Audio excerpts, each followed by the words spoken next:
Let's study the lesson 12th class lesson poets and pancakes. आप पहले title को देखिए। पोइट्स इंपॉर्टेंट वर्ड है इसलिए कैपिटल में है, एंड इंपॉर्टेंट वर्ड नहीं है इसलिए स्मॉल में है, और पैनकेक्स फिर इंपॉर्टेंट वर्ड है। और कभी भी टाइटल में कोई कोटेशन मार्क्स इससे या कोई इसकी अंडरलाइनिंग या डेकोरेशन की आवश्यकता नहीं होती। अगर आप ऐसा करते हैं, जैसे कि 12th क्लास में नोट मेकिंग का टॉपिक आता है, तो उसमें आपके मार्क्स कटेंगे। Underlining, decoration, mark of punctuation सब अनवांटेड है, अननेसेसरी है, रिडंडेंट हैं। तो please see the title poets and pancake by Ashok Mitran. ये इनका फ़ोटो छापा है हमने छोटा सा। Let's study the story in a very simple, very simple language. This story is an extract. Extract होता है एक part, is a small part from the book. एक बुक लिखी है ऑथर ने, माई ईयर्स विद द बॉस। इस book का title है ये, जो साल मैंने बॉस के साथ बिताए, written by Ashok Mitran. The story took place in the early 50s। ये कहानी उस दौर की है 1950। अर्ली का मतलब हो गया 50, 51, 52, 51, 52। लेट का मतलब होता है 56, 57, और मिड 50s का मतलब 54, 55, 56। अर्ली ये ऐसे करके कॉमा एस लगाया जाता है, इसको एपोस्ट्रोफी बोलते हैं। अर्ली 50s, मिड 50s और लेट 50s। ऐसे ही late 20s, early 20s, mid 20s। The story took place, ये कहानी घटित हुई है, अर्थात ये कहानी की जो सीन है, सीक्वेंस है, वो 1950, आज से 70 साल पहले की है। The author work in the Gemini studio. Gemini studio और RK स्टूडियो ये बहुत फेमस स्टूडियो रहे हैं। बॉम्बे वगैरह के, चेन्नई में स्टूडियो थे, बॉम्बे में थे, कलकत्ता में थे। उस टाइम पे सब इंडोर शूटिंग होती थी, आउटडोर का कोई चक्कर नहीं था, इसलिए स्टूडियो बहुत भारी भरकम एक तरह से फैक्ट्री लाइक होता था। The author work in the Gemini studio. Gemini studio में ऑथर काम करता था। ही हैड नरेटेड, वो आया तो था वहाँ फिल्म स्टार बनने के लिए, लेकिन बन गया कुछ और he had narrated the technique होता है नो हाउ, टेक्नोलॉजी, मेथडोलॉजी कि कैसी फिल्म मेकिंग की टेक्निक होती थी अर्ली 50s। जैसे कि मैंने भी आपको बताया, अर्ली 50s का मतलब 51, 52, 53 के दशक में।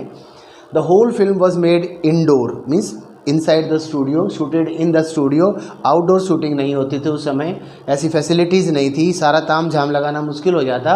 The artist had a horrible experience. सबसे हॉरिबल एक्सपीरियंस जो कलाकार होते थे, फिल्म स्टार होते थे, उनका सबसे खतरनाक एक्सपीरियंस होता था मेकअप रूम में। वेयर मैनी डेजलिंग लाइट, जहाँ बहुत सारी आँखों को अंधा कर देने जैसी, मतलब जैसे एकदम रोशनी पड़ती है और आदमी थोड़ी देर के लिए कुछ देख नहीं पाता, अंधेरा सा छा जाता है, उस सिचुएशन को कहते हैं डेजलिंग। मान लो किसी का सिर कहीं टकरा गया तो डेजल्ड मतलब कन्फ्यूज। बहुत सी डेजलिंग लाइट्स थी उसमें क्रिएटेड, और उन दिनों में ये लाइट भी थोड़ी हीटर टाइप होती थी। अनबियरेबल हीट का मतलब होता है असहनीय गर्मी पैदा करती थी ये लाइटें। द मेन मेकअप सब्सटेंस होता है पदार्थ, मटेरियल। मेकअप में यूज़ होने वाला जो मेन मटेरियल था वो था पैनकेक। ये एक कंपनी का ब्रांड है पैनकेक, जैसे कोई गार्नियर कलर, लॉरेल का colour, the name of A makeup brand. और ये कहते हैं ट्रक के ट्रक भर के आता था वहाँ, इतना यूज़ होता था मतलब ये चीज़। The main artist were given, जो मेन आर्टिस्ट थे, हीरो हीरोइन थे, उनका चीफ मेकअप मैन मेकअप करता था। And the crowd scene artist, crowd scene में आने वाले, जैसे महाभारत, रामायण जैसे बड़े बड़े सीरियलों में जैसे हज़ारों जिसमें आने हैं व्यक्ति, या 500, 700, 200, 150 भीड़ भाड़ कहीं दिखानी है, तो क्राउड सीन में आने वाले जो कलाकार थे वर given makeup by the chief makeup man. उनका तो ये जो हमारा ऑफिस बॉय था इसी को काम दे देते थे, इन सब के चेहरे पे ये पैनकेक लगा दो ताकि इनके चेहरे पर कोई जो पोर होते हैं स्किन के अंदर, वो छिद्र जिसमें से पसीना बाहर आता है, कईयों के बड़े बड़े हो जाते हैं। The artist were given makeup by the office boy who applied, जो लगा देता था pancake on the faces of the crowd scene artist, crowd scene में आने वाले आर्टिस्टों के चेहरे पर, to cover each pore and scar होता है कोई घाव, जैसे किसी को फोड़ा फुंसी हो गया और उसका निशान रह गया तो उसको ढकने के लिए, on their faces. The author is not satisfied, this is very important. Author satisfied नहीं है अपने काम से। जेमिनी स्टूडियो में जो उससे काम करवा रहे हैं, आए थे किसी और चीज़ के लिए और बन गए कुछ और। The author is not satisfied with his work. He came to the Gemini studio. वो Gemini studio आए थे to become an actor. Actor बना दो जी, लिरिसिस्ट कोई गीतकार बना दो, या डायरेक्टर बना दो। बट मिस्टर सुबू, लेकिन मिस्टर सुबू जो कि बॉस के राइट हैंड हैं, who is second to the boss के खास हैं, बिल्कुल करीबी हैं, मिस्टर SS वासन बॉस हैं, मतलब मालिक हैं इस स्टूडियो के, didn't give him an opportunity. Author को ये लगता है, जो हमारे ऑफिस बॉय हैं, जो इसके ऑथर भी हैं, कि मुझे सही अवसर नहीं मिला, राइट अपॉर्चुनिटी नहीं मिली टू शो हिज टैलेंट, अपना टैलेंट, अपना हुनर दिखाने का। मुझे मुकम्मल मौका नहीं दिया गया। सो ही रिमेन्ड, वो बन के रह गया, बस एक छोटू बन के रह गया, एक ऑफिस बॉय, मतलब ऑफिस का care taker like in the Gemini studio. He does several types of work, कई तरह के काम करते हैं वो, जैसे कि उसको, जैसे मैंने बताया था अभी आपको कि क्राउड सीन में आने वाले आर्टिस्ट का मेकअप करना है लाइक, और न्यूज़पेपर में फिल्म रिलेटेड कोई न्यूज़ आई है, कोई रिपोर्ट आई है, कोई स्टडीज़ के बारे में छपा है, उसकी कटिंग काट के डेट वाइज, कॉमेडी से संबंधित है कॉमेडी, ड्रामा से संबंधित ड्रामा, ट्रेजिडी से संबंधित है ट्रेजिडी, कोई लीगल केस है वो, ये सारी कटिंग काट के डेट वाइज और टॉपिक वाइज, कैटेगरी वाइज लगानी थी। He does several type of work like cutting and maintaining newspaper clips for future use. हालांकि वो किसी यूज़ में नहीं आती थी, वो कहता था मेरा डेस्क भरा पड़ा है, लिटरिंग हो रखी, सारा कूड़ा फैला पड़ा है, लेकिन क्या है, काम तो काम है, boss is always right, boss ने काम दे रखा है तो उसे करना पड़ेगा। Mister Subbu is all in all, all in all होता है होली सोली, मतलब सर्वे सर्वा, ऑल इन ऑल का मतलब बहुत, मतलब सब कुछ है वो, मास्टर भी है, बॉस भी है, डायरेक्टर भी है, सब कुछ है, एक तरह से सब कुछ है वो, all in the Gemini studio.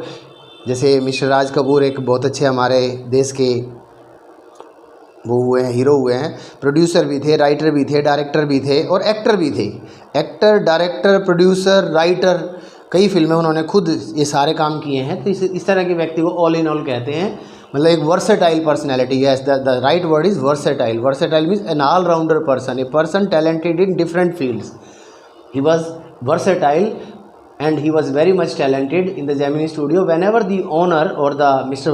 Boss, owner मतलब यहाँ पे बॉस, जब कभी बॉस को दिक्कत होती थी, मिस्टर एस वाटसन को had or faced any difficulty or problem, जब उन्हें कोई दिक्कत आती थी इन शूटिंग ए सीन, किसी सीन को शूट करने में, Mister Subbu suggested to him, Mister Subbu उसे सजेस्ट करते थे different ways of shooting that particular scene. कई तरीके बताए थे, ऐसे भी कर सकते हैं, ऐसे भी कर सकते हैं, ऐसे कर लो जी, वैसे कर लो, और जैसे कर कर आगे बात बन जाती थी। मिस्टर जो सुबू हैं, he is a great artist, वो बहुत अच्छे कलाकार हैं। ही इज़ वेरी लॉयल, और आर्टिस्ट का मतलब एक्टर भी बहुत अच्छे हैं। Artist here means actor, he is a great actor. He is very loyal to the boss, owner मतलब बॉस, बॉस के प्रति बहुत वफादार हैं। He is very popular fellow with the member, और जो भी स्टूडियो के जितने भी मेंबर हैं, 200-300 जो लोग हैं जो यहाँ काम करते हैं, इस स्टूडियो से जुड़े हुए लोग हैं, उनमें वो लोकप्रिय हैं।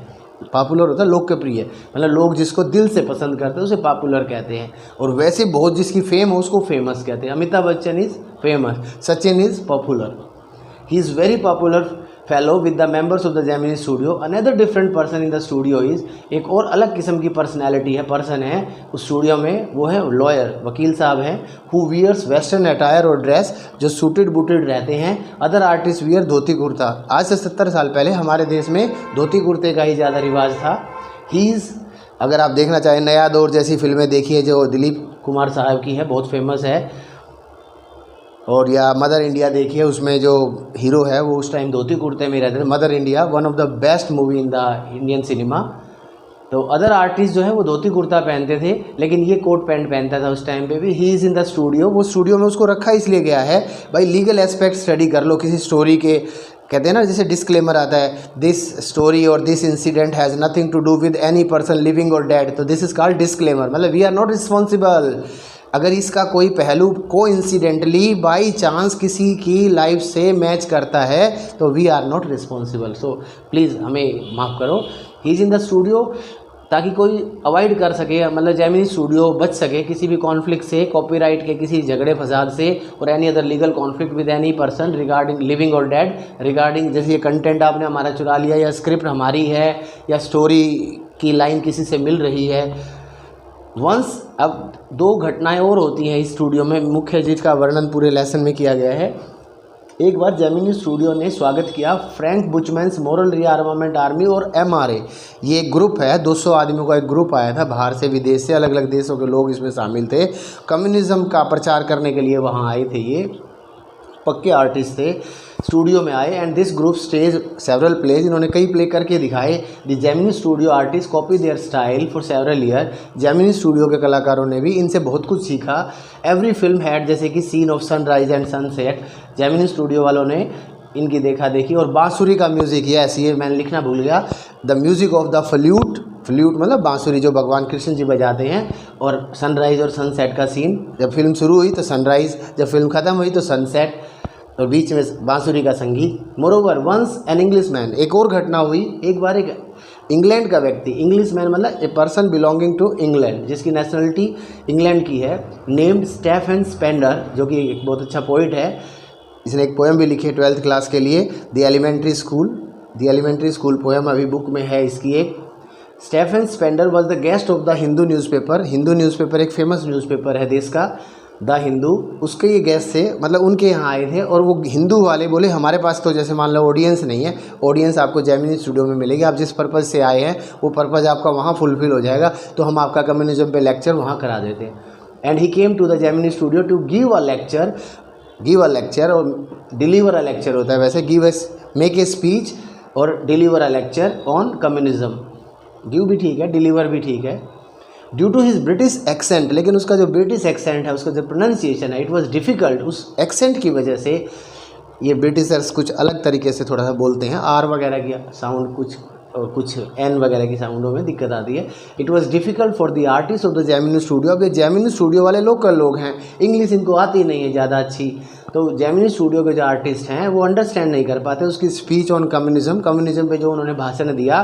बोथ द स्पीकर अर्थात Stephen Spender and the audience, और जेमिनी स्टूडियो के जो कलाकार हैं जो सुन रहे थे उसको, बोलने वाला और सुनने वाले, वर बैफल्ड होता है कन्फ्यूज, पजल हो गए, भाई क्या कह रहा है, कुछ समझ में नहीं आ रहा, समझ में उसको भी आ रहा है, इनको कुछ समझ में नहीं आ रहा है। जैसे कहते हैं ना भैंस के आगे बीन बजाना, to play flute before a buffalo, no literal meaning नहीं लेना आप इसका। एट द एंड वो कन्फ्यूज हो जाते हैं, मैं क्या कह गया, ये क्या सुन गए।